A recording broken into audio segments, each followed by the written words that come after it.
The Paul Leslie Interviews. We're welcoming Miss Louisa Kendrick. Thank you so much for making the time for us. Thank you for having me. You were just mentioning that you had a appearance on a soap opera recently. Yes, I appeared for the second time on The Young and the Restless. It's a very small, minor role, but it was great to actually be able to go back again. And I play the administrative assistant to one of the main characters, played by, I think her name is, this is really bad that I'm getting this wrong, Melissa Thomas Scott. She plays Nikki on the show, and I've actually been her assistant twice now. So how did you start in acting, theater, and dance in the performing arts? I think it probably started a little bit by accident. I was an only child, and as you can imagine, I had a very vivid imagination. And so I think I was always into some form of theater arts, but it wasn't until I went to college, and I originally went to college as a computer science major, that I got bit by the acting bug and decided that I wanted to pursue it as a career. So I changed my major and auditioned for the department, and I got in. And I've never looked back ever since. It's been a great, wonderful experience.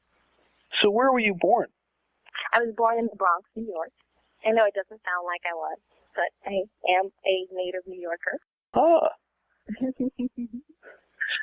I grew up there and went to high school there, and then I went to Syracuse University. To study theater? To study theater. So how did you go from theater, I guess, just from there to being a professional dancer? It was a really difficult road because I did not have years of dance experience like most of my counterparts. And so what it forced me to do is to work really hard to catch up. And I spent my first couple years in New York taking every dance class and studying every genre that I could, day and night. And I was literally taking classes well into the evening and over the weekends just to hone my skills. And I think that kind of dedication really paid off for me because I was able to achieve a lot of things that that were unimaginable. I've performed at Radio City with the Rockettes. I've performed on stage for Susan Stroman and in A Christmas Carol with Tony Randall. I've danced on stage with Jimmy Buffett, and it's just been one of the best experiences that I could have hoped for, given my late start in the industry. Growing up, what kind of music did you enjoy listening to? Oh my goodness, I listened to everything. I guess I was probably a more popular music fan, but my mom was a Motown fan, and so I had those influences, and I had quite a diverse group of friends, and so what they brought to the table was some country and some rock and roll, and I had other friends that introduced me to opera and musicals, and I think that all of those styles of music, it just influenced my life, and pretty eclectic mix of genres there.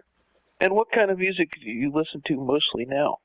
Mostly now, I stick to the musicals and some popular music. I like a lot of R&B, a lot of neo soul things. Corinne Bailey Rae is inspirational to me.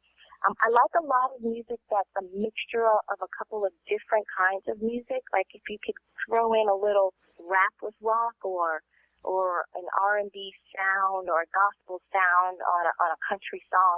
I like it when people infuse different types of music into their own voice, and that's what I find inspirational.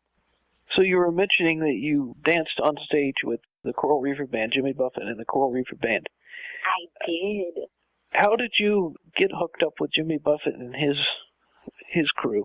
It's a really interesting story. I think it was, back in 1997, I auditioned for a new musical called Don't Stop the Carnival, and it was being done at the Coconut Grove Theater down in Florida, and it was written by Herman Wouk and music and lyrics by Jimmy Buffett. And at the time, I knew who he was. I knew some of his songs, but I wasn't really familiar with him as a theater artist. And in fact, this was his first production in that arena, and ended up booking the job and playing the character of Lorna, who was the sassy island receptionist, which was a perfect part for me. And it was such a wonderful experience, when you're working with someone who's creating something from the ground up, and he was so open to our input and what we all had individually to offer. It made it an incredible experience, and I'm still friends with so many of those people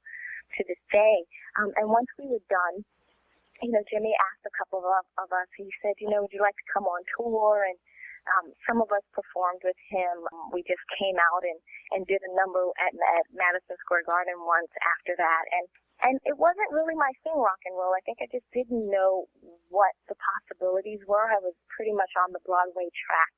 But I said, I don't know if I'm interested in doing this, but I have a friend who would be really great. And I introduced them to Heather D. Perry, who went on to tour with them for over 10 years. And that ended up being a really nice thing. And of course, I went my way and did the national tour of Beauty and the Beast. And then Jimmy and Mike, his production manager, they called me and they're like, okay, we have one dancer, but it'd be really nice if we had two. Don't you want to come on the road? And at this point, I was like, you know what? It just sounds like a lot of fun. So, yes. I will go on the road, and there it was. And I got to tell you, it is the best job that you can have in this industry. I mean, apart from loving what you do and doing it in the environment that is Margaritaville, I wouldn't have traded it for the world. It's one of the best experiences I've ever had. You mentioned earlier that you're still friends with some of the people in the Coral Reefer Band. I was wondering, along that same kind of line, was there anyone in the band you felt really close to, you felt like they were an especially good friend of yours? While we were out on the road, it's so interesting because the times that I was out, that we had so much downtime, and I think that I was so focused on other things that I want to do that I really didn't get a chance to get to know too many people while we were out there. We had this great working relationship, and when we were together, it was good conversations and good fun. But it wasn't until I left the show, I've become really close with Tina, and it's been a really nice pleasure getting to know her in a way that I wasn't able to do while we were on the road, because I think sometimes when you have your downtime, you want to connect with your family and your friends because you're away from them, and you want to explore and you want to work on projects. And I think that I was so focused at that time on other things that I didn't get the chance to know too many people. But after leaving, it was just really been invaluable to get to know Tina. She's a lovely lady. And we actually probably hang out more now that we're not working together than we did when we were. So that's been a great experience. So you were mentioning earlier about Till We Stop Having Fun, which you had a hand of, I guess from the writing angle and more. I did. I am a writer, and I finished the completion of producing my first short film called Till We Stop Having Fun. I wrote it, I produced it, and I actually starred in it. And it was co-produced by a company called Cedar Street Productions. And if you go to www.cedarstreetproductions.com, you can see the film streaming on the web. And Till We Stop Having Fun is a romantic comedy about one woman's quest for love in a life with, but preferably without, commitment. So it's basically a twist on the commitment phobia of couples, whereas in this example, the story, our heroine is the one that's afraid of commitment. And it's a cute little entertaining story. It's about 20 minutes, and we have been sending it around for festival consideration. And I learned a lot about the filmmaking industry, which is what brought me to Los Angeles from New York.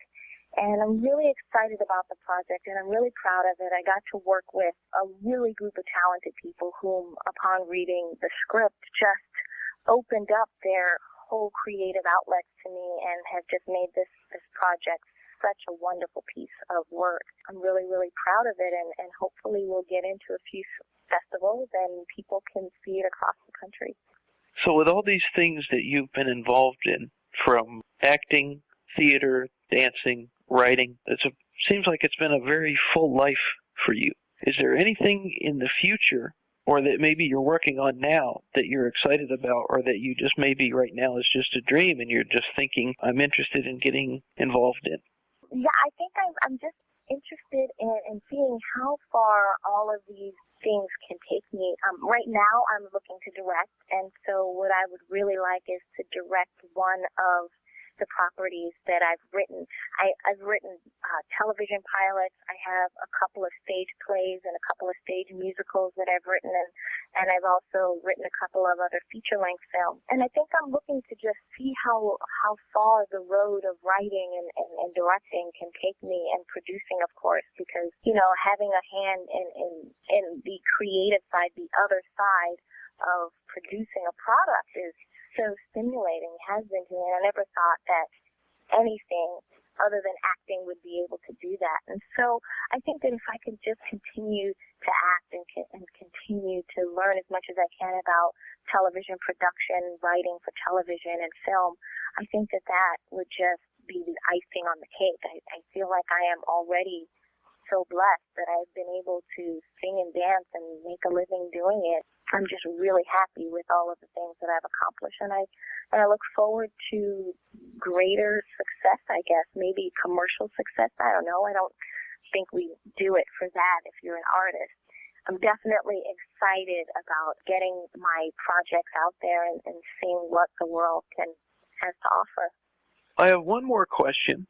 Given that this program goes out all over the world, what would you, Miss Louisa Kendrick, like to say to the world?